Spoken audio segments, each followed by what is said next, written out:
Estamos viendo el libro de Hechos.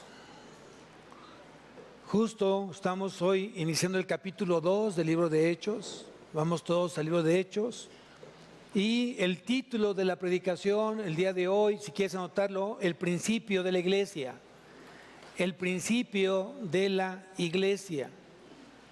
Vamos a aprender qué es la iglesia. ¿Qué es la iglesia? ¿Y qué responsabilidad tiene la iglesia ante Dios?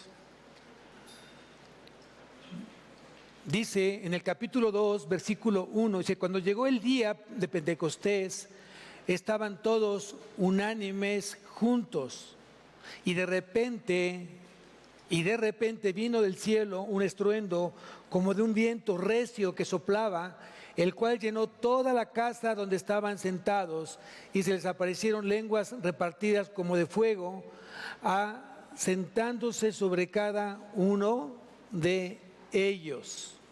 Y fueron todos llenos del Espíritu Santo y comenzaron a hablar en otras lenguas, según el Espíritu les daba que hablasen. Hasta aquí vamos a dejar la lectura. Vamos a dar una explicación de lo que quiso decir justamente Lucas a través de estos versículos. Primeramente dice que había llegado la fiesta de Pentecostés.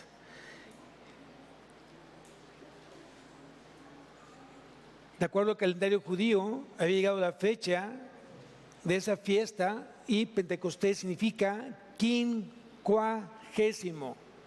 Quincuagésimo significa 50 días.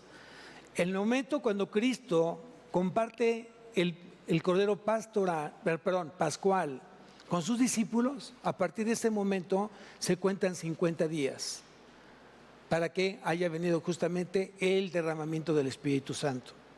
Acuérdate que Jesús, después de haber sido resucitado, estuvo 40 días mostrándose a todos los discípulos. ¿Y cuántos días esperaron sus discípulos para que fuera derramado el Espíritu Santo? 10 días, correcto. Entonces, aquí dice que de acuerdo a la ley tenían que esperarse esos 50 días. Si tú me acompañas a Levítico capítulo 23, Levítico capítulo 23, pon una marca a Hechos porque vamos a regresar a Hechos.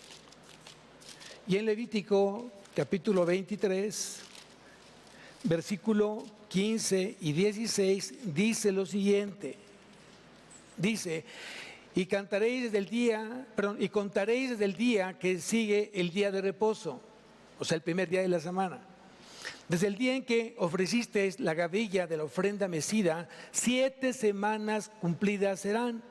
Hasta el día siguiente del séptimo día de reposo contaréis 50 días, entonces ofreceréis el nuevo grano a Jehová. Era una fiesta donde estaba destinada a darle gracias a Dios por la recolección de las ofrendas, y ahí entonces se ofrecían panes en ofrecimiento al Señor por la cosecha dada por Él. Pero algo que debe sorprenderte, primeramente, si tú nuevamente regresas a Hechos capítulo 2, vamos a ver cómo se manifiesta la ascensión del Espíritu Santo. Aquí dice que de repente vino del cielo un estruendo como de un viento recio que soplaba, el cual llenó toda la casa donde estaban sentados. Acuérdate que había, ¿cuántas personas estaban en esa casa? ¿Cuántas personas? 120 personas estaban en el aposento alto, obviamente esperando ¿qué? Esperando ¿qué? Si tú me acompañas aquí mismo en Hechos capítulo 1, dice en el versículo 5, dice: porque Juan ciertamente bautizó con agua, mas vosotros seréis bautizados con el Espíritu Santo dentro de no muchos días. Versículo 4 dice: y estando juntos les mandó que no se fueran de Jerusalén, sino que esperasen la promesa del Padre, la cual les dijo: oísteis de mí. Entonces esperaban una promesa del Padre. ¿Cuál promesa? El Espíritu Santo. Bien, aquí vemos cómo Dios, cuando él quería manifestarse, siempre hacía algo donde se hacía notar Dios. Cuando fue la entrega de la ley a Moisés en el Sinaí, ¿qué sucedió ahí? ¿Se acuerdan? Vamos a Éxodo, capítulo 19. Éxodo, capítulo 19.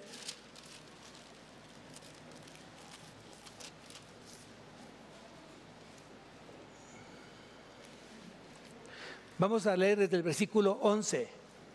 Éxodo 19, versículo 11 dice: y estén preparados para el día tercero, porque el tercer día el Señor descenderá a ojos de todo el pueblo sobre el monte Sinaí. Versículo 16 dice lo siguiente: dice, aconteció que el tercer día, cuando vino la mañana, vinieron truenos y relámpagos y espesa nube sobre el monte, y un sonido de bocina muy fuerte, y se estremeció todo el pueblo que estaba en el campamento. Entonces Dios hacía notar que algo nuevo comenzaba y que no tenía que pasar desapercibido.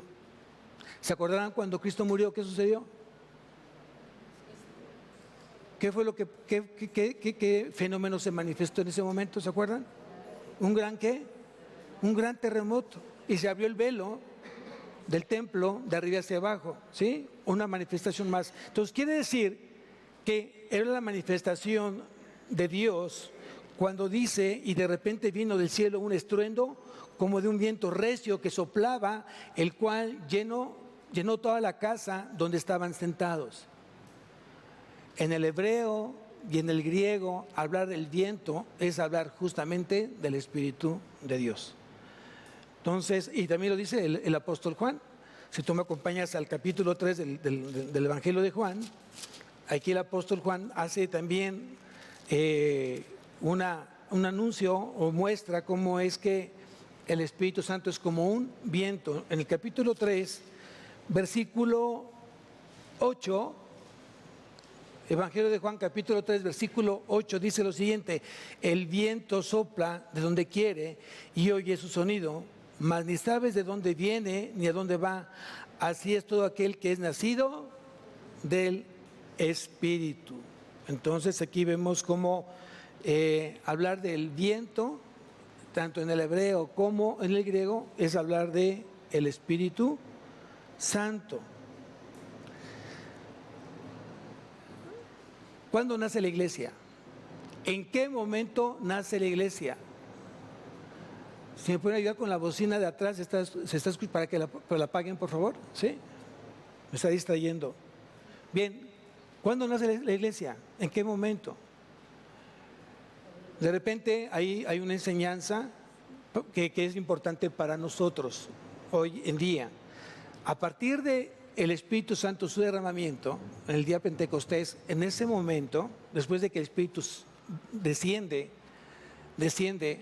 hacia los corazones de los discípulos, en ese momento nace la iglesia.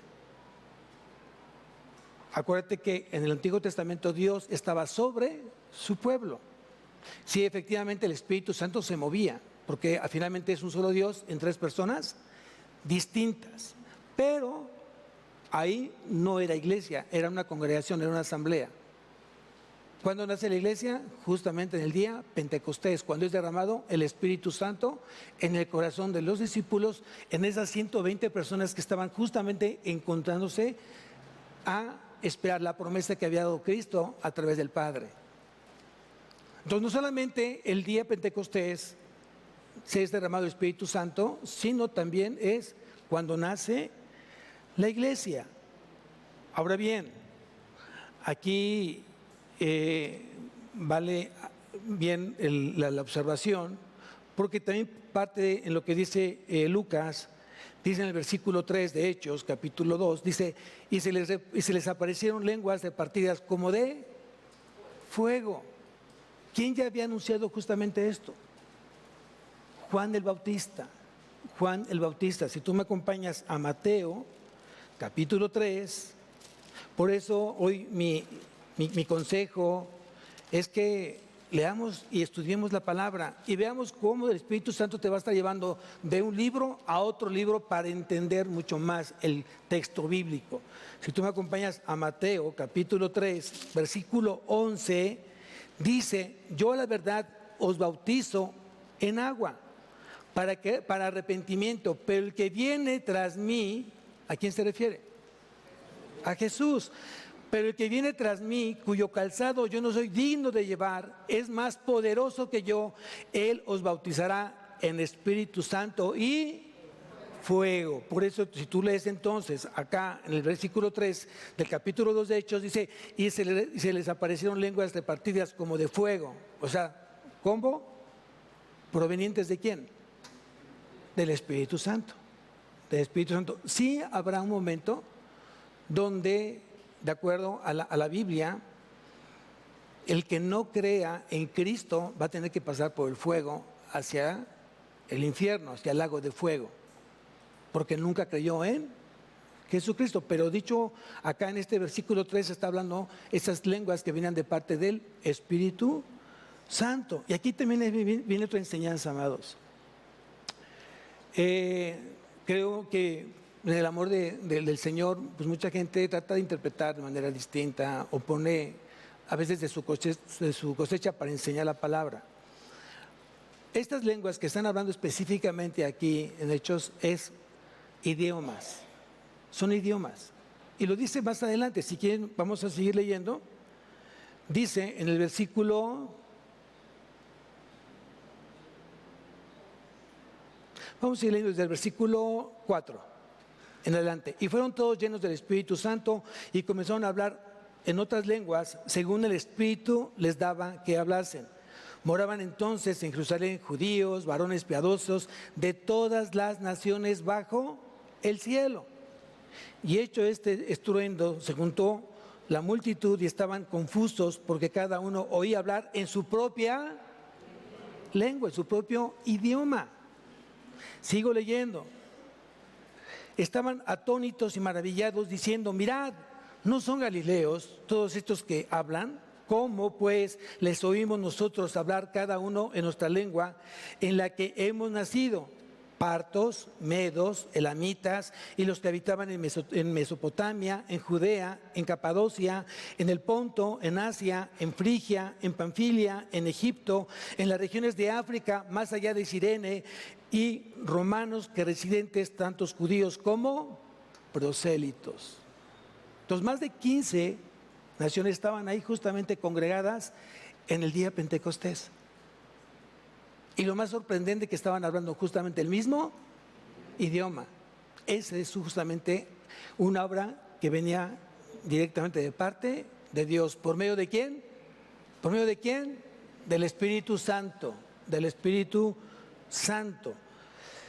Ahora bien, aquí me quiero tomar unos minutos porque dice que en el versículo 4 fueron todos llenos del Espíritu Santo y comenzaron a hablar en otras lenguas. ¿Qué es la iglesia? ¿Qué es la iglesia?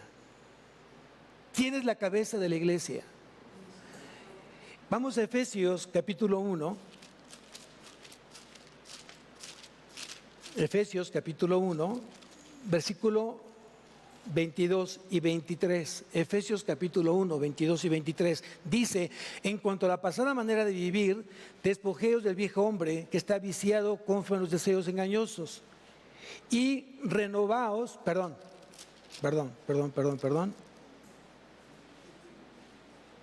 Versículo 21, capítulo 1 de Efesios. Estaba leyendo tu capítulo. Dice, sobre todo principado y autoridad y poder y señorío, y sobre todo nombre que se nombra no solo en este siglo, sino también en el venidero, y sometió todas las cosas bajo sus pies. ¿De quién están hablando? ¿De quién están hablando? De Cristo. Dice entonces, y sometió todas las cosas bajo sus pies y lo dio por cabeza sobre todas las cosas a la iglesia, la cual es su cuerpo, la plenitud de aquel que todo lo llena en todo. Entonces quiere decir que la cabeza de la iglesia, ¿quién es? Es Cristo, amados, no es el pastor. Eso que te quede muy claro. Tiene autoridad el pastor en función de la palabra que le respalda al pastor. Si el pastor no se fundamenta en la palabra, no tiene por qué ser obedecido. Es obedecida la palabra de Dios. Y Dios respalda justamente la palabra de Él. Porque entonces muchos de nosotros, siendo cristianos, vamos a decir, es que yo soy cristiano, soy hijo de Dios. ¿Porque lo dices o porque la palabra lo respalda? Hay una gran diferencia en eso. Una gran diferencia en eso. Si tú tienes que exhortar a alguien, si el pastor tiene que exhortar a alguien, tiene que ser a través de la palabra, porque es la palabra la que respalda. Es la autoridad en este lugar, hoy y siempre. Entonces, vamos a quedar en claro, la iglesia no es el edificio. La iglesia no son los muros, el techo, las ventanas, las sillas. Eso no es la iglesia, es el edificio. Es un edificio material, físico. La iglesia son todos aquellos que han sido sacados del mundo y han puesto su fe justamente en nuestro Señor Jesucristo. Esa es la iglesia. ¿Y cuál es la responsabilidad de la iglesia? Vamos, acompáñame por favor a la primera carta de Timoteo.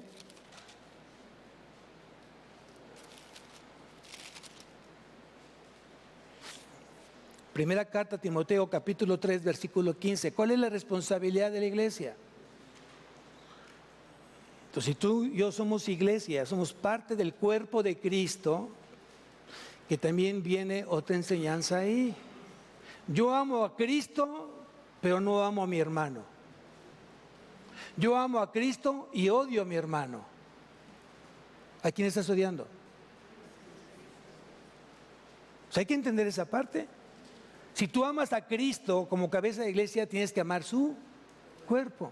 Y el cuerpo somos cada uno de nosotros. Ahora, ¿cuál es mi responsabilidad? Dice en el capítulo 3, versículo 15 de la primera carta a Timoteo, dice lo siguiente: para que si tardo, está hablando Pablo, para que si tardo sepas cómo debes conducirte en la casa de Dios, que es la iglesia del Dios viviente.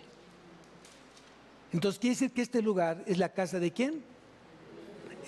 Del Dios, ¿no? Del Dios viviente, que es la iglesia justamente. Columna y baluarte. Estamos hablando de un fundamento, de un sostén. Columna y baluarte de la mentira. Columna y baluarte del engaño. Columna y baluarte de la hipocresía. No, ¿qué dice tu Biblia? Columna y baluarte de la verdad. Quiere decir que la iglesia se fundamenta en la verdad. Y si tú te fundamentas en la verdad, tu vida tiene que ser verdad. Tienes que ser hombre de verdad. Que tu palabra tenga verdad. Que tú te conduzcas bajo la verdad. Si tú te conduces bajo la mentira, eres el hijo del diablo, eres el padre de la mentira. Él es el padre de la mentira, el diablo. Y muchas veces tú negocias tu fe o empeñas tu fe al decir mentiras. ¿Cómo estás? Bien. ¿Y tú sabes que no estás bien? ¿Cómo va tu relación con Dios? Perfecta, pastor. ¿Y tú sabes que no es cierto? Vienes de engañar, vienes de mentir, vienes de fornicar, vienes de adulterar. Ayer estuviste viendo pornografía y hoy vienes y te dice que eres un hombre de verdad. Hay gente que te está buscando para que le pagues. Y dices que eres una persona de verdad, que tienes palabra, que tu palabra tiene valor. No, amados, no nos equivoquemos. ¿Somos o no somos? ¿O somos hombres de verdad o no lo somos? Una iglesia justamente se caracteriza por ser una iglesia que se practica, no solamente se enseña la verdad. Jesús lo dijo: yo soy el camino, yo soy la verdad y la vida. Si Cristo es la verdad, si Cristo habló la verdad y somos seguidores de Cristo, entonces eso implica que tengo que ser una persona de verdad.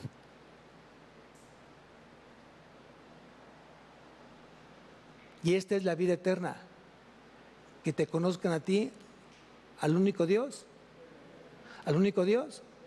verdadero, no falso.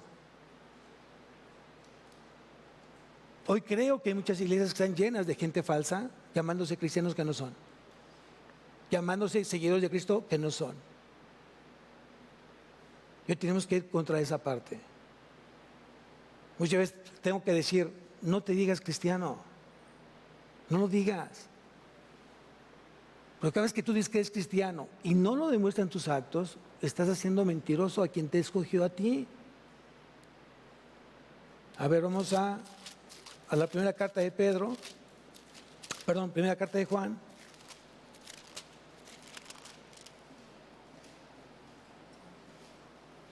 Versículo 10, capítulo 1, primera carta de Juan, capítulo 1, versículo 10, dice lo siguiente: si decimos que no hemos pecado, lo hacemos a él mentiroso. ¿A quién? ¿A quién? ¿A quién? A Cristo. Y su palabra no está en nosotros. No está en nosotros. Entonces medita hoy cómo estás caminando con Cristo.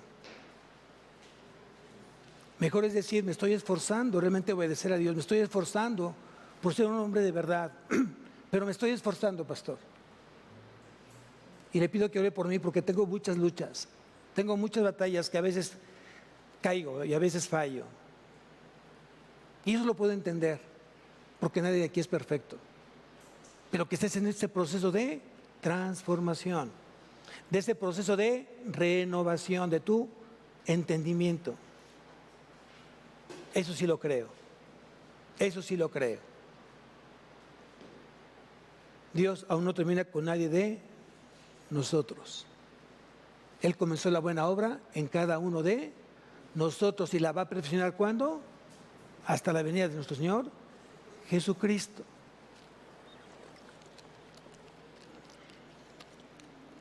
La palabra eclesia, que es en griego, eclesia con doble K, significa sacados fuera. Sacados fuera. ¿De dónde te sacó Dios? Digo, algunos a lo mejor son de cuna cristiana, ¿no? Pero Dios no tiene nietos, tiene hijos. A mí en caso me sacó del mundo. A mí se me sacó del mundo. De una vana manera de vivir. Que no me siento nada orgulloso de lo que fui. Decía Pablo, de los pecadores yo soy él primero. Y sí, justamente aquí sí se replica esa parte. Tal vez ustedes conocen a un corazón que gracias al Señor Jesucristo está siendo transformado. Pero si ellos me hubieran conocido hace 30, 40 años, tuvieran miedo de estar cerca de mí. No era una persona confiable, una persona orgullosa, mentirosa, que lastimó a mucha gente, empezando por mi familia. Y le doy gracias a Dios que me haya alcanzado, que me haya encontrado y que hoy le pueda yo servir con el resto que me quede de vida. Amén. Entonces, si Dios hoy te sacó de fuera, ¿dónde te puso? ¿Cuál es tu posición? ¿En dónde estás? Y te voy a decir dónde estás para que realmente hoy lo creas. Colosenses capítulo 1. Colosenses capítulo 1. ¿Qué ha hecho Cristo en tu vida? Dice, Colosenses 1:13, dice, el cual nos ha librado de la potestad de las tinieblas y trasladado al reino de su Hijo amado, Jesucristo. ¿Cuál es nuestra posición? De una esfera de pecado, de una esfera de inmundicia, de una esfera de corrupción, Dios te puso en una esfera justamente donde hoy gobierna Cristo. Donde Cristo dice que fuimos trasladados al reino de su amado Hijo.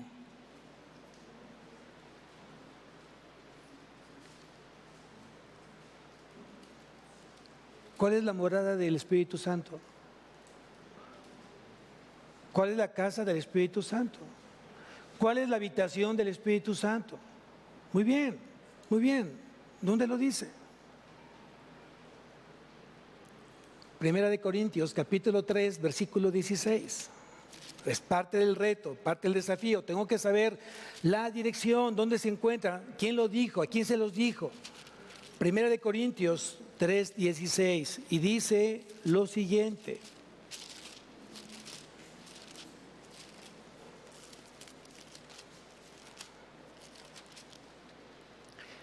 Primera de Corintios capítulo 3, versículo 16 dice, ¿no sabéis que sois templo de Dios y que el Espíritu de Dios mora en vosotros? Entonces quiere decir que tu cuerpo es casa del Espíritu de Dios. La habitación del Espíritu Santo es tu cuerpo. Y yo pregunto, ¿solamente es el Espíritu Santo? ¿Dios se puede dividir? No. Si habita el Espíritu Santo en ti, también está el Padre y también está el Hijo. Las tres personas divinas están en ti. Dios Padre, Dios Hijo y Dios Espíritu Santo. Hay otro pasaje que aquí mismo, fíjense que este pasaje dice, bueno, voy a leerlo, versículo 17. Si alguno destruyere el templo de Dios, Dios le destruirá a él, porque el templo de Dios, el cual sois vosotros, santo. ¿A qué cuerpo se está refiriendo? ¿A qué casa se está refiriendo?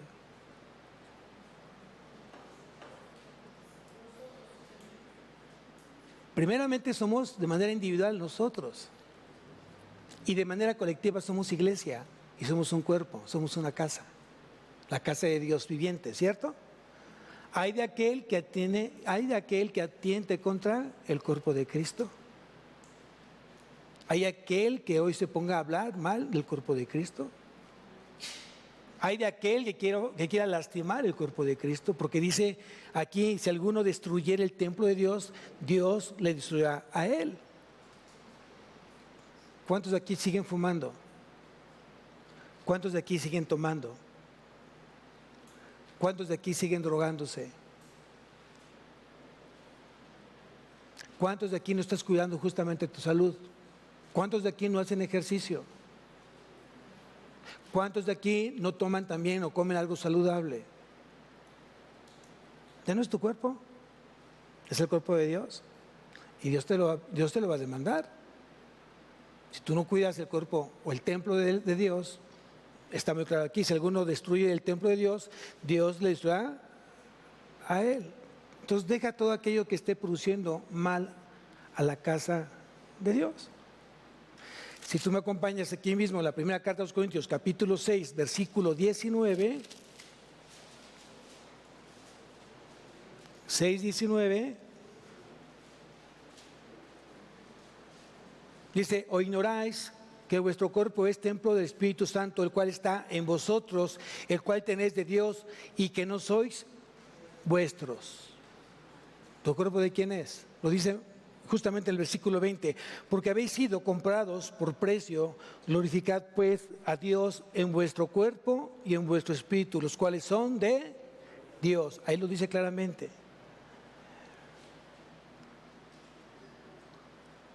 ¿Cuándo es bautizado o cuándo es cuando entra el Espíritu Santo en el corazón del creyente?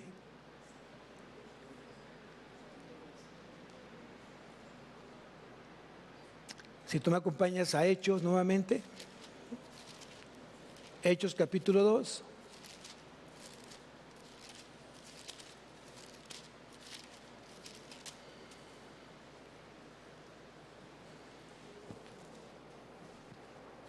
Hechos capítulo 2, versículo 38.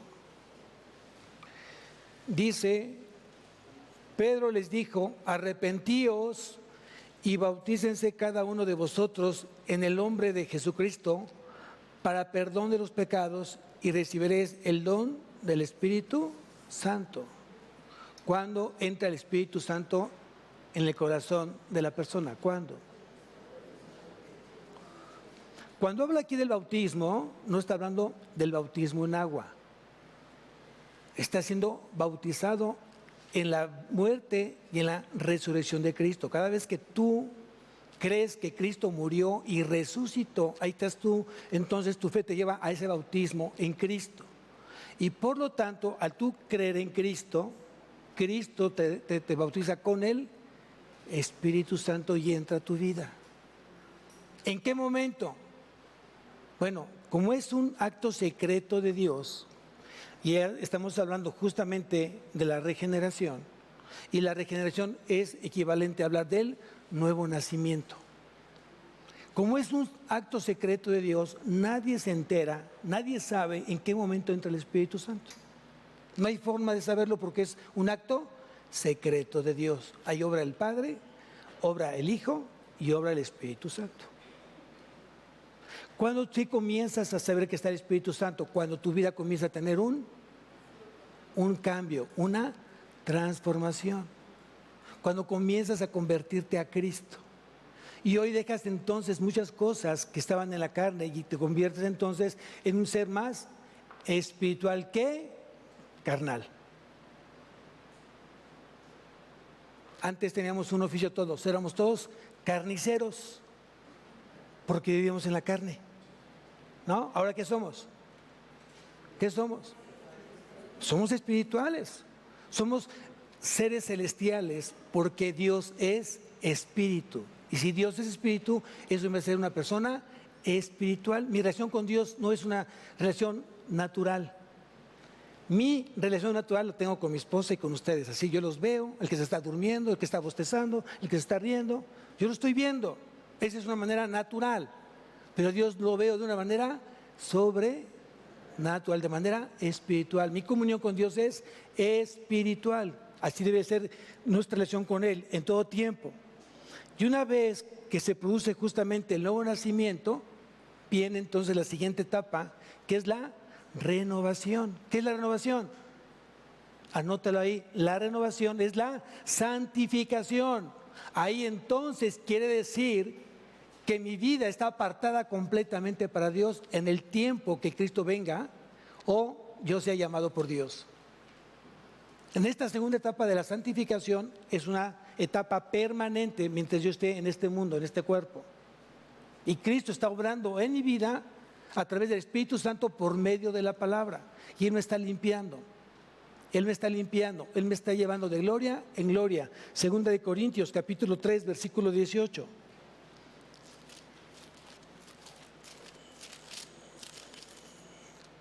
Segunda de Corintios capítulo 3 versículo 18. Por tanto nosotros todos, mirando cara descubierta como un espejo, la gloria del Señor, somos transformados de gloria en la misma imagen como por el Espíritu del Señor. Entonces quiere decir que la obra regeneradora es del Espíritu Santo.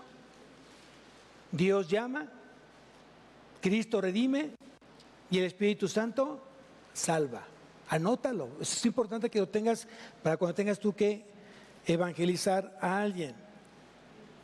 Entonces el bautismo del Espíritu Santo está íntimamente vinculado con la regeneración o nuevo nacimiento. Nadie que no haya tenido una experiencia con Cristo puede ser cristiano.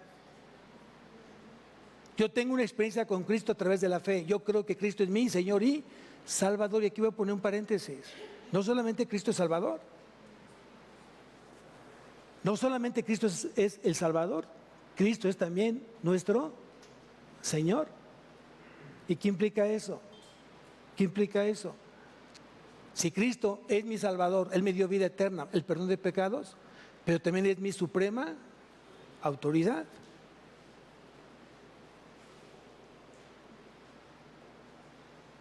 Hay otra parte que dice en la Biblia, no todo el que me diga, Señor, Señor. A ver, ayúdame, ingeniero de video, Mateo 7:21, ¿qué dice? Sí, pues más velocidad a la esta, por favor. ¿Qué dice Mateo 7:21? Dice, no todo el que me dice, Señor, Señor, entrará en el reino de los cielos. No todo el que me dice que es cristiano entrará al reino de los cielos. ¿Qué necesitas para entrar al reino de los cielos? ¿Qué necesitas? Nacer de nuevo. El que no nace del agua y del Espíritu no puede entrar al reino de Dios. ¿Qué es el agua? ¿Qué es el agua? No es el líquido transparente, literal, que tú conoces. El agua es la palabra. Santiago capítulo 1, versículo 18, ahí lo dice.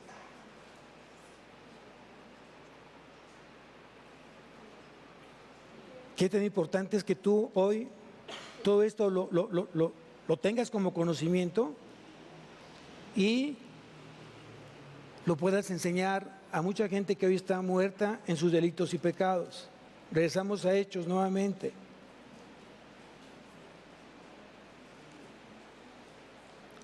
Dice,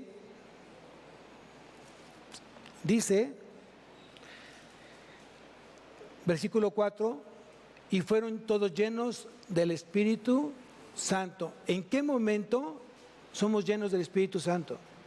¿Cómo sabes que estás lleno del Espíritu Santo? Si tú me acompañas a Efesios capítulo 5, versículo 18.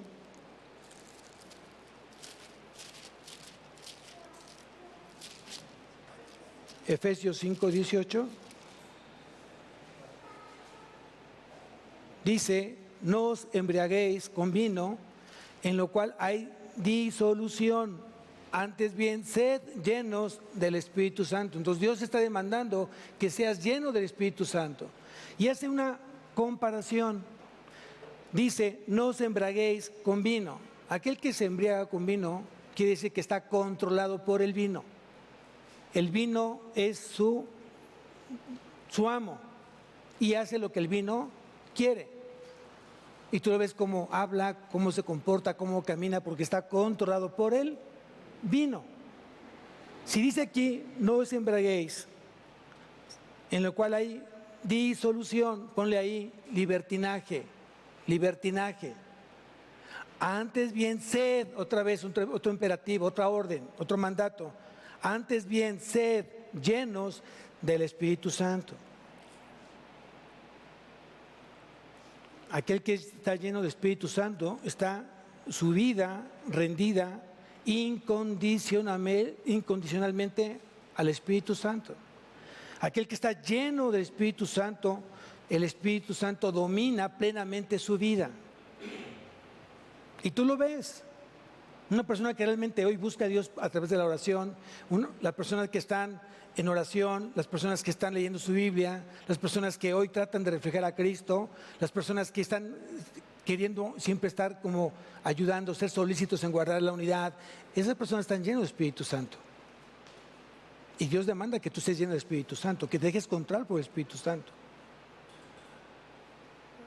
Hace rato en la mañana alguien me dijo, pastor, Dios me ha dado un carácter malo, sigo siendo mal hablado. Le dije, no, no es carácter, es temperamento. Y todos nacemos con un temperamento. El temperamento se forma a través de tu genética y a través de tu medio ambiente. Dios te da un carácter. ¿A través de quién? ¿A través de quién? Gálatas, capítulo 5, versículo 22 y 23.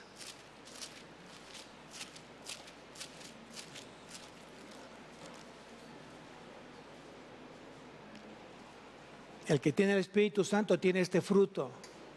Dice, más el fruto del Espíritu Santo es amor, gozo, paz, paciencia, benignidad, bondad, fe, versículo 23, mansedumbre, templanza. Ahí está hablando entonces, templanza es el equivalente a carácter, es el equivalente a dominio propio. Y hay que trabajar todos justamente en el carácter, que Dios te comience a ser un carácter como el de Cristo. Por eso en la mañana tenemos la predicación del Sermón del Monte. Y el Sermón del Monte no solamente es el capítulo 5, es el capítulo 6 y 7, y habla justamente del carácter de Cristo. ¿Cómo podemos llegar a tener el carácter de Cristo? A través del Espíritu Santo. Nadie podría tener justamente el carácter de Cristo si no tiene el Espíritu Santo. ¿Y qué usa el Espíritu Santo? La palabra. ¿Y qué más usa el Espíritu Santo? Tus malas decisiones. Porque tus malas decisiones te llevan justamente a tener conflictos, tener problemas. A veces Dios tiene que pasarnos por prueba para probar nuestra fe, para probar nuestro carácter, a ver cuánto aplicamos de lo enseñado. Hablamos en la mañana del espíritu de mansedumbre. ¿Cuántos de aquí son mansos? ¿Cuántos de aquí son dóciles? No, hay que trabajar esa parte nosotros. Todavía tenemos la mecha corta, todavía nos molesta cuando alguien te responde mal, cuando alguien te trata mal, cuando alguien no es cordial contigo. ¿Cómo respondes? ¿Cómo respondes? ¿No? Es importante eso, ¿cómo respondes? ¿Te enojas con facilidad o eres paciente, aguantas, resistes? Es parte de lo que Dios quiere que reflejemos como carácter de Él. Bien, ¿quién es el Espíritu Santo? ¿No? ¿Quién es el Espíritu Santo? ¿Se acuerdan que en Hechos capítulo 1, versículo 8, Jesús demandó o Jesús ordenó que fuésemos testigos de Él? Dice en el versículo 8, capítulo 1 de Hechos, dice: pero recibiréis poder cuando haya venido sobre vosotros, ¿quién? El Espíritu Santo, y me seréis testigos en Jerusalén, en toda Judea, en Samaria y hasta el último de la tierra. ¿Quién es el Espíritu Santo? Aquí hay muchos conceptos erróneos. Uno de ellos es que dicen que es una fuerza. Otros dicen que es energía. Otros dicen que es poder. Y la pregunta ¿es correcto eso? No. ¿Quién es el Espíritu Santo? Vamos a ver Hechos nuevamente acá, capítulo 5, para no estar adivinando. Hechos 5.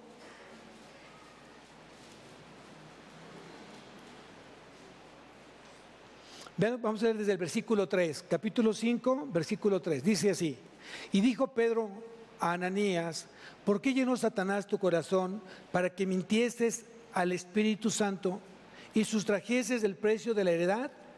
Reteniéndola, ¿no se te quedaba a ti? Y vendida, ¿no estaba en tu poder? ¿Por qué pusiste esto en tu corazón? No has mentido a los hombres, sino... ¿Quién es el Espíritu Santo?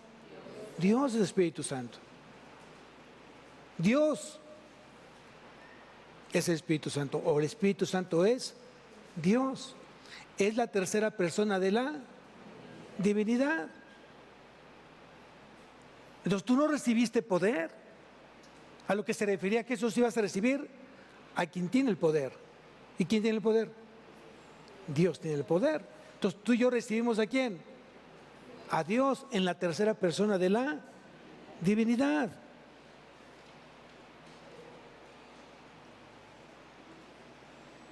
¿Tiene mente? ¿Tiene sentimientos? ¿Sí o no? A ver, vamos a ver qué dice la Biblia.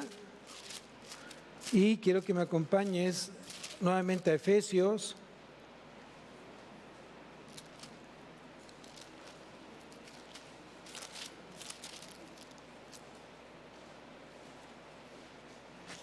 Efesios 4:30. Efesios 4:30. Dice: y no contristéis al Espíritu Santo. La palabra contristéis significa no lo pongas triste. No haga que se ponga triste el Espíritu Santo. Dice: no contristéis al Espíritu Santo de Dios, con el cual fuisteis sellados para el día de la redención. ¿Tiene sentimientos? ¿Tiene mente? Vamos a ver 1 Corintios capítulo 2, versículo 10. Primera carta a los Corintios, capítulo 2, versículo 10. Dice, pero Dios nos las reveló a nosotros por el Espíritu, porque el Espíritu todo lo escudriña, aún lo profundo de Dios. Versículo 11, porque ¿quién de los hombres sabe las cosas del hombre, sino el Espíritu de los hombres que está en él? Así tampoco nadie conoció las cosas de Dios, sino el Espíritu de Dios. Quiere decir que entonces el Espíritu Santo tiene conocimiento, tiene la mente, tiene sentimientos, tiene voluntad. ¿Quién da los dones? ¿Quién da los dones? Y los da conforme a su voluntad. Alguien me dice, hijo pastor, yo conozco de Biblia, me he dado la tarea de estudiarla, mi problema es que no sé enseñarla. Y la pregunta es, ¿todos tienen el espíritu de enseñanza, aunque seas cristiano? Si tú no tienes espíritu de enseñanza, pídeselo al Espíritu Santo, pídele a Dios que te la dé. Dame ese espíritu de enseñar tu palabra. No es sencillo enseñar la palabra. Sí, implica estudio, implica compromiso, implica mucho tiempo. Pero cuando tú comienzas a ver que eres un instrumento útil en las manos de Dios y comienzas a ver cómo empieza a haber fruto en aquellos corazones a través de la palabra, eso para ti es un bálsamo. Decir, wow, gracias Señor, que estás usando mi vida para otros. Hoy mi vida tiene un significado, tiene un propósito, tiene una razón de vida.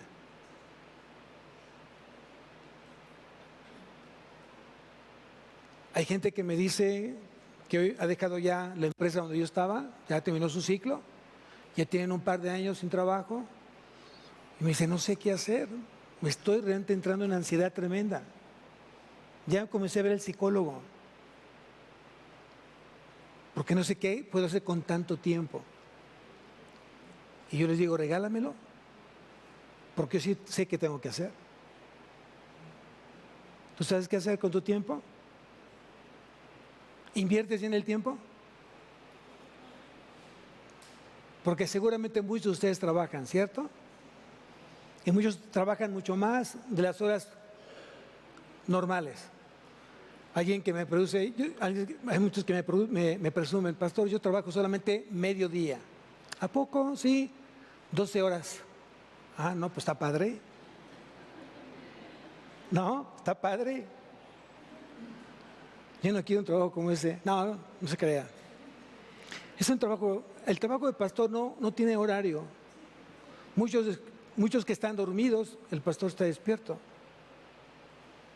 Muchos están pasando la padre en alguna comida y el pastor está ministrando. Muchos van a sus compromisos sociales y el pastor está en algún sepelio ministrando. Y muchas veces, tal vez el pastor tiene que estar, muchas veces solo, porque necesita estar solo. Entonces no digan que la vida de pastor es así como que, ay, wow, yo sí quisiera ser pastor. Bueno, también pídeselo a Dios, si tú lo anhelas, Dios te lo puede dar. Amén. Entonces, aquí lo importante es saber que el Espíritu Santo es una persona que es la que mora en mí. Y yo necesito tener esa intimidad con el Espíritu Santo, debo tener una comunicación que me permite escucharlo día con día, en todo tiempo, en todo momento. Yo tengo que escuchar su voz. Y tener cuidado con la voz que se parece mucho a la de Dios. ¿Cómo identificas a la voz de Dios? ¿Cómo la identificas? ¿Cómo?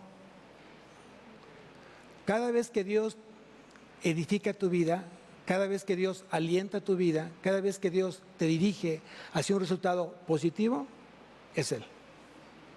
Si Dios te dice que no sabes, que eres un tonto, que eres un bueno para nada, que no vas a terminar la escuela, que eres una persona mediocre, no es Dios, es el diablo. Pero tienes que mostrar que realmente tienes el deseo de crecer. O sea, no basta con que diga, no, si yo soy una persona que me gusta hacer las cosas bien, hazlas. Pero también tus hechos tienen que demostrar que estás esforzándote por hacer las cosas bien. Entonces, ¿quién mora en nosotros? La tercera persona de la Trinidad. Regresamos por último a Hechos.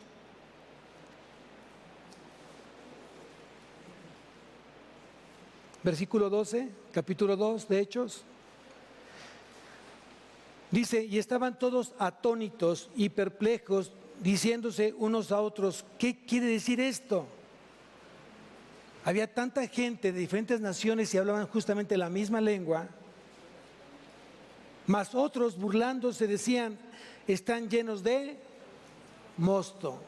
Aquí estamos viéndonos la gente que no tiene conocimiento de cómo obra Dios en la vida de las personas. Lo más fácil es decir, estaban ellos borrachos. Cuando tú de repente tienes que esperar los tiempos de Dios y tú sabes que necesitas moverte, pero no lo haces porque Dios te dice, mantente estático, no te muevas, te quiero ver ahí. La más gente no lo entiende y comienza a tacharte de que no puede ser que seas comodino, o que no tengas iniciativa, o que no tengas proactividad. A ver, ten mucho cuidado con que tú hables más de lo debido, porque también dice la palabra que no le llames común a lo que Dios está limpiando, es lo que dice la palabra. Cuando tú has escuchado la palabra de Dios y Dios te dice, mantente en paz, mantente ahí, no te dejes llevar por lo que la gente te pueda estar criticando, diciendo. Si de repente tú tienes el deseo de ser parte del trabajo, ser parte de tu familia, ser parte de tu matrimonio, escucha la voz de Dios. Y eso sí va como una exhortación hacia la iglesia. Muchas veces esperamos como la respuesta inmediata de Dios a través del pastor, y esto no es así. A veces las consejerías me preguntan la solución de las cosas. ¿Qué hago, pastor? ¿Qué tengo que hacer? ¿Qué tengo que decidir? ¿Lo compro o no lo compro? ¿Lo vendo o no lo vendo? ¿Me cambio o no me cambio? Dígame usted, pastor. Y yo les digo, ¿qué te ha dicho Dios? ¿Qué te ha dicho Dios? Y tal vez lo que Dios te haya dicho, tal vez yo lo puedo confirmar, porque me está haciendo sentir o me da sentido de lo que tú me estás diciendo. Dios me equipa con el discernimiento, pero yo no soy Dios. Y tú tendrías que estar buscando de primera mano a Dios para que Él te diga exactamente lo que tienes que hacer. Pero mucha gente de repente se salta todo eso. No, a mí no me ponga a leer la Biblia. Dígame exactamente la respuesta, ¿sí o no? No puedo darte esa respuesta. Pregúntaselo a Dios y hasta que Dios te responda. Y si tienes tiempo orando y Dios no te contesta, ya te contestó. Porque también cuando Dios no contesta, Dios ya te contestó. Sé paciente, no es el tiempo. Hasta que escuches justamente mi voz. ¿Quién dice amén? Porque también es bien complicado que muchos buscamos oraciones maruchan y queremos que Dios nos conteste en el momento. Dime sí o no. Yo me acuerdo cuando empezamos el cristianismo, mi esposa y yo empezamos en una célula y yo sabía que muchos estaban ya siendo discipulados. No teníamos ni siquiera el año, tal vez a los 6 meses, y le decía yo a la persona que nos daba Biblia, ¿cuándo me discipulan? Y la respuesta es, ponte a orar. ¿Ponte a orar? Si le pregunté, ¿cuándo me discipulan? Mañana, pasado, el siguiente mes. Ponte a orar. Y cada vez que yo preguntaba, ¿cuándo me puedes discipular? Ponte a orar. Y hasta que un día les dije, bueno, que es muy difícil que me digas mañana, pasado, el siguiente mes. Es que te lo tiene que decir Dios. Y yo no entendí eso, honestamente no entendí eso. Me fui enojado, dije, no me fui de la célula, estuvimos un año ahí, no me fui de ahí, pero dije, bueno, está bien. No me gustó la respuesta. Días después, o años después más bien, años después yo entendí la respuesta. Si alguien me dice, si yo le pregunto a alguien, a mi esposa, oye, como que quiero hacer esto, y ella me dice, ponte a orar, yo no me ofendo. Me conviene orar porque yo sí necesito que Dios la use a ella o que Dios me diga de primera mano en la palabra qué es lo que tengo que hacer. ¿Cuánta gente depende de ti? ¿Cuánta gente depende de ti? Una mala decisión, te vas tú y la gente que te está siguiendo. Llámese esposo, llámese esposa, llámese hijos. Llámese padres. A lo mejor estás en una posición de estar cuidando, ya dándole atención a tus padres, dándoles ya un mantenimiento a tus papás. Y tomas una mala decisión de dejar el trabajo porque tú piensas que es el momento de dejar un trabajo porque estás buscando algo mejor.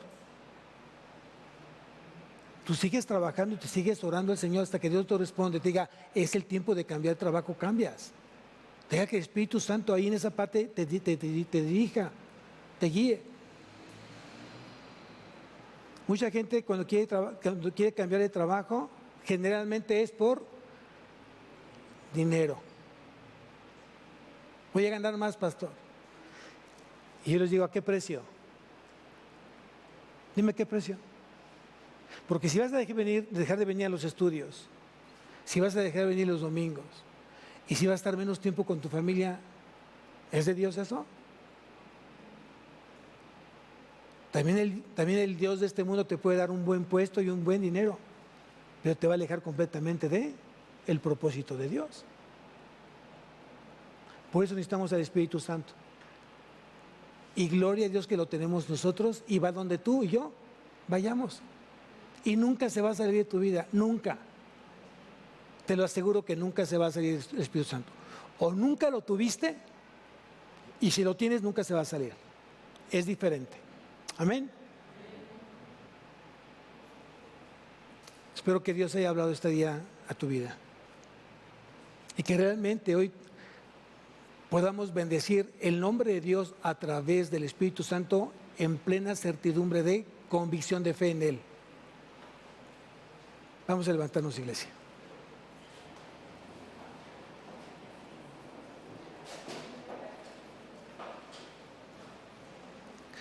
Cierra tus ojos.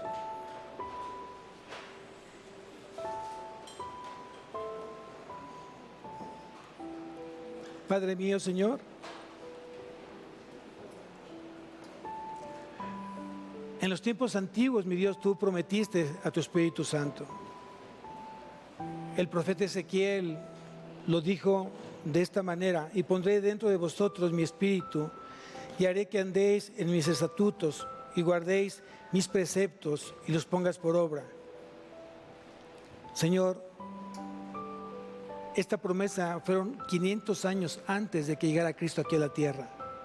Y hoy, después de 2000 años, podemos disfrutar justamente del Espíritu Santo en nuestra vida. Hoy oramos, Señor, como iglesia, hoy te pedimos, te rogamos, porque tuya, oh Señor, la magnificencia, el poder, la gloria, la victoria, el honor, porque todas las cosas que están en los cielos, en la tierra, son tuyas. Tuyo, oh Señor, es el reino y tú eres excelso sobre todos. En ti creemos, Señor, y anhelamos que tú sigas obrando en nuestra vida, que tú sigas obrando, Señor, en mi familia, en mis hijos, pero ante todo en mí, que yo sea sensible, receptivo a lo que tú me estás mandando a hacer. Ayúdame en aquello que no he podido cambiar. Ayúdame en aquello que no he podido entregarte, Señor. Pero anhelo profundamente ser un instrumento útil, idóneo, santificado, preparado para toda buena obra. Oro porque tú, Señor, me ayudes en mi fe, que mi fe no falte en las pruebas, que mi fe realmente me sostenga firme, convencido el caminar contigo. Solamente es un camino, solamente hay una verdad y solamente hay una vida que es Cristo Jesús. De eso no me quiero mover más, Señor. Gracias por rescatarme, gracias por traerme, gracias por elegirme, gracias por perdonarme, mi Dios. Te doy gracias en el nombre de Cristo Jesús. Amén y amén. Dios bendiga su semana.